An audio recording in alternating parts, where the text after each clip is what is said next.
This is a big fish. And it's sure acting like a walleye. This could be the fish that could make it all worth it. There it bit. Yep, there it bit. Seems like a decent fish too. This is where it's so easy for them to get off. Oh, look at that. Look at that thing underneath the ice. So cool, come on.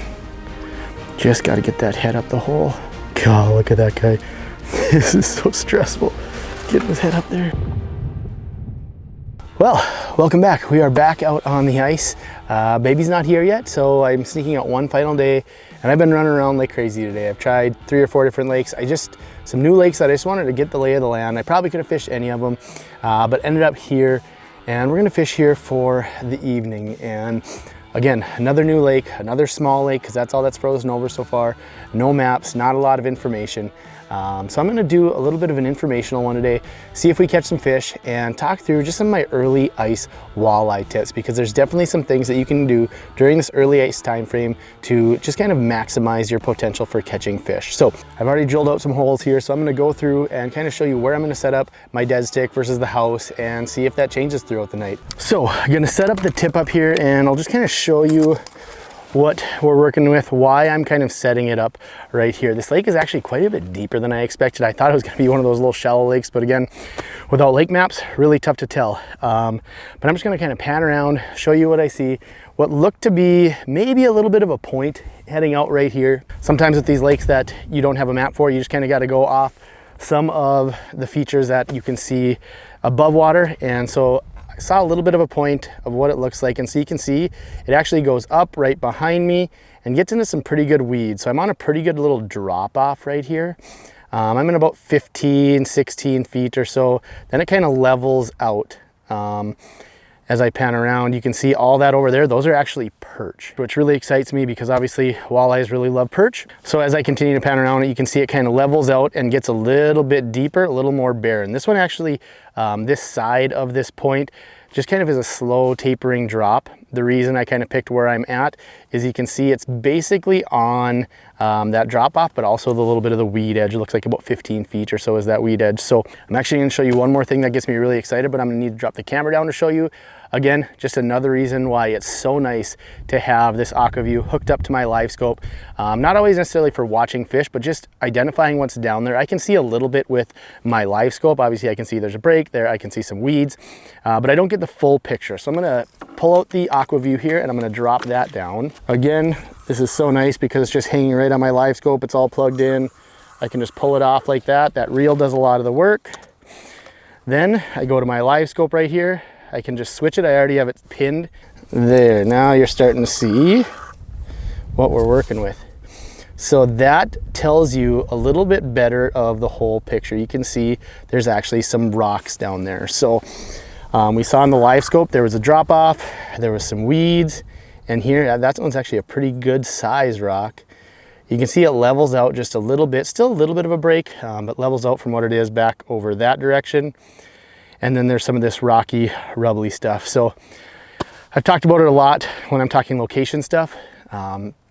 Being able to find something that's different, being able to find more structure. For this one, a point, a drop off, weeds, rocks. It's got a lot of the things, not necessarily gonna produce, we'll see, but it's got a lot of things that I'm looking for. So I'm gonna drop the dead stick here. I'm gonna kind of bounce around and show you a little more what we're working with. The other thing I did wanna show you is what we're working with for weeds.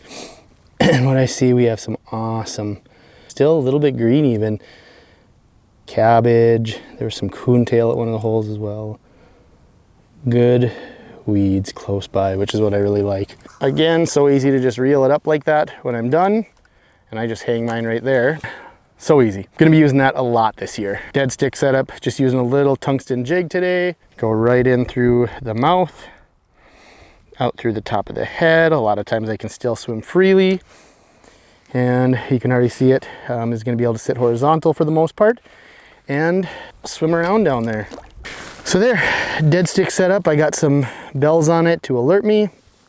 It's nice because it's really warm out today, so I'm not gonna have to worry about the hole freezing until maybe after dark or so.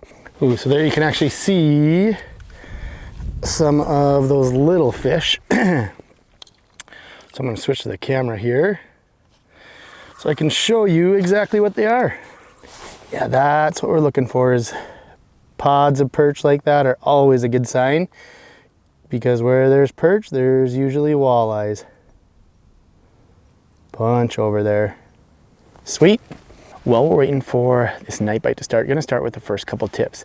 And the first tip is kind of what I did here, is find weeds.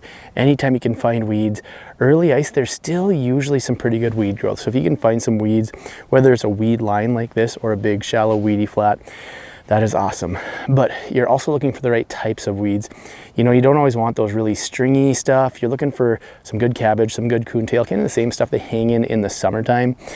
But looking for some sparse stuff. If you can find some sparse stuff, they really like to intermix around there.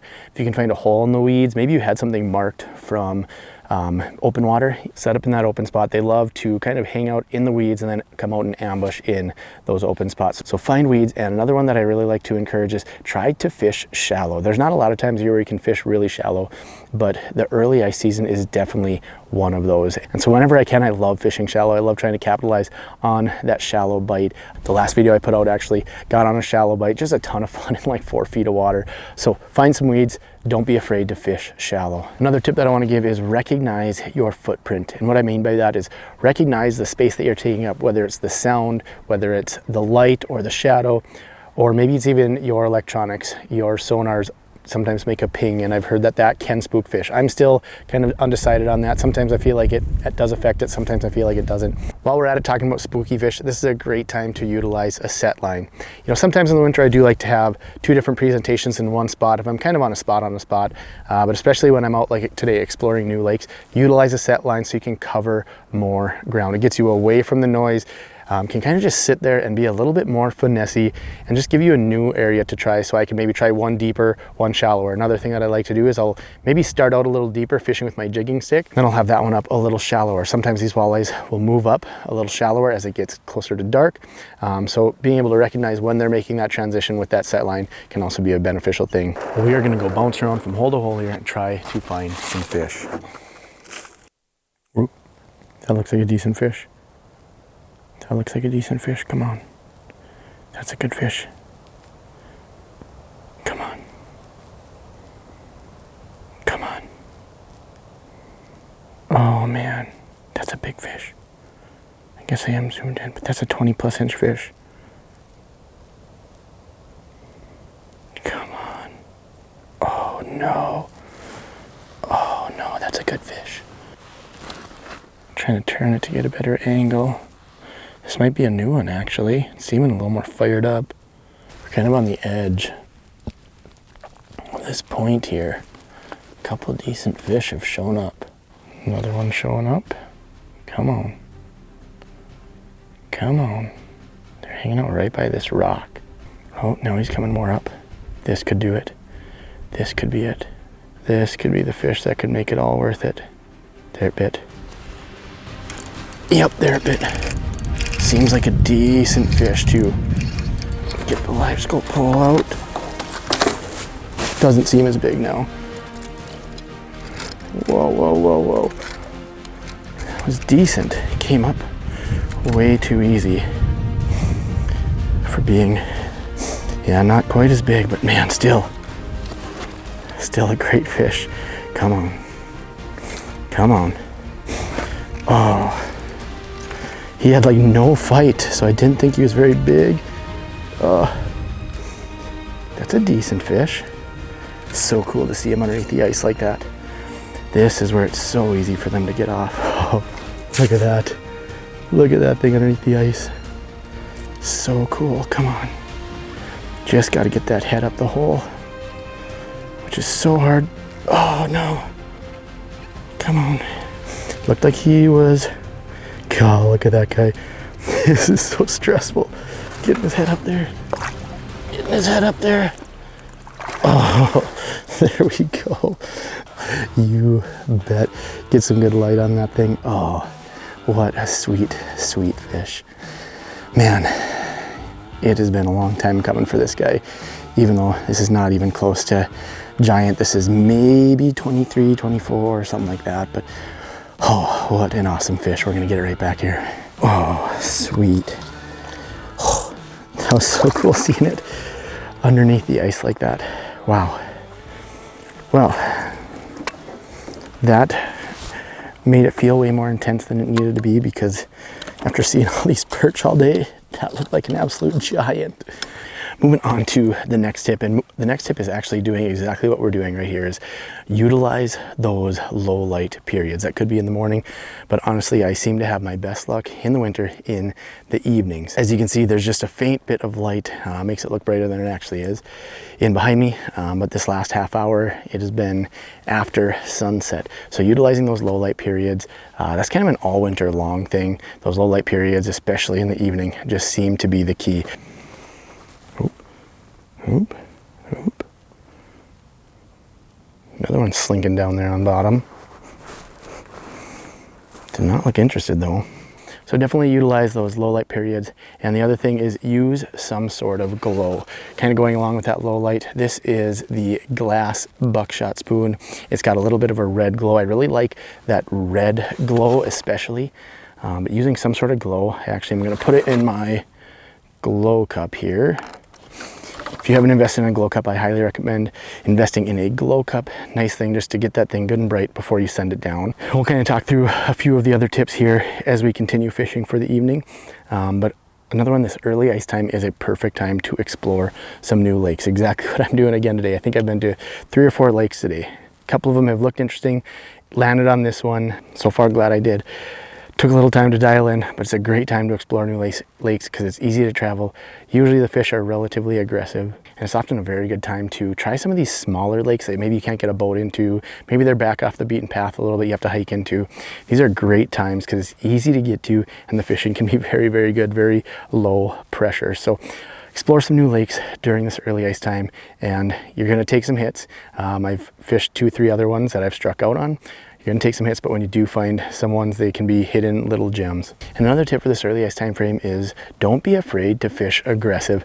You know, today ended up being a little more finessey, but sometimes that early ice bite there, as aggressive as they're gonna be all winter long, except for maybe the springtime, which in inland lakes in Minnesota, we can't really fish late into the spring anyways, but don't be afraid to fish aggressive. Maybe have some rattle baits. I had a rattle bait tied on today. Not only can they call fish in, but sometimes they are going to want to hit those rattle baits, especially in shallow water for whatever reason. Those can be very effective. So don't be afraid to try some things that you maybe wouldn't try in the dead of winter, explore some new baits, and fish aggressive. Another thing that I've talked about with a lot of my videos is to drill your holes first. When I first got out here, you saw I drilled a ton of holes, covering shallow, covering deep, because when it gets to be this kind of prime time, you might only get 1 or 2 bites. And so you want to get those holes drilled before so you don't spook any fish out of the area. So I'm not seeing a lot of fish cruising around anymore. I might bump up 1 hole shallower here. Again, like I said, sometimes those fish move shallower as the evening goes on. So gonna run up there and see if we got anything going shallower. What I've been using for my jigging stick here is the glass buckshot from Northland with the head of a shiner, a fat head. And this is the Walleye Perca XL by Elliott. Just a great all-around walleye rod, kind of do it all. And then, as always, the Carbon X2 1000, that is what I run 90% of the time. And with that, we're gonna conclude with our last tip, and that is to get your setup dialed in. If you're gonna be walking out, pulling a sled, try to get a setup dialed in. I have done very minimal modifications to mine. If you see some of these sleds, they are so dialed in with auger racks and everything.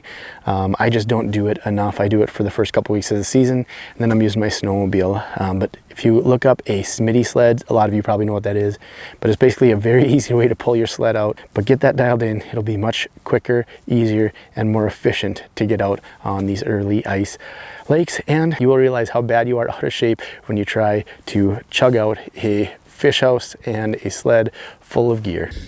This is the worst. I made a huge mistake. Well, on that note, we're gonna call her just the one tonight, but I tell you what, I get people asking sometimes, like, oh man, you must just go out and catch fish all the time. You know what? Tried a couple different lakes today, caught some small walleyes, finally got out here, caught a decent one. It's all about perspective. If you set your standards too high, you gotta realize that fishing is still fishing. And even though, yeah, I make videos, there's gonna be a lot of times that I go out and don't crush them. You know, just caught one tonight, and I am definitely happy with that. So all that to say, if you're interested in my early ice walleye locations. I did an in-depth video last year. I'll put that one right here. Otherwise, you can subscribe right here. Thanks so much for watching. We'll see you next time.